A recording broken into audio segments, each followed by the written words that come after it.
team. And again, any questions, drop them in the Q&A tab. My colleague Mihai is trying to answer as many as he can in the Q&A panel. We're gonna take some of them live at the end of the webinar as well. So the next theme for Studio would be reusability and extensibility. We have some features here that were launched in 2019.4, like the ability to create activities based on web services in a library project. So it's much easier now to encapsulate a SOAP service into an activity and reuse it in all of the projects. We've also exposed some Studio flags in 2019.10 for anyone that needs Studio information when they are creating custom activities. A very important feature that we're going to dive in for this theme is regarding activity project properties. So we now have some activity related project settings that are available that you can set at the project level. So you don't have to go to each activity like you used to before and set up the settings. You can set up a global standard for certain activities that you can use, like the UI automation, which are very common. So I would say this one increases a lot of speed of implementation, and you have your user preferences that you can set, and you get better activities defaults for this. So again, let's jump into Studio and see where this can be found. So easiest way to do it, go into the project tab, hit the project settings icon, or right click and go to project settings. And here you have, aside the general settings, you have activity settings.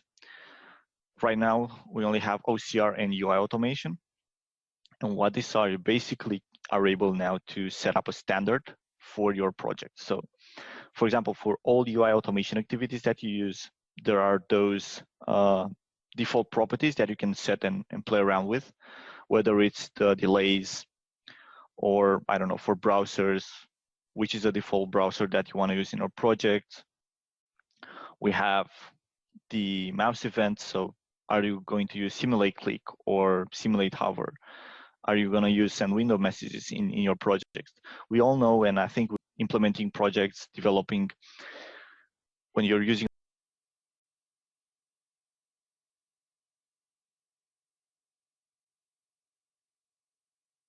a lot of activities, and you basically need to change all the settings to each activity one at a time. Well, now you don't have to do it anymore. You can just set up your global settings for your project.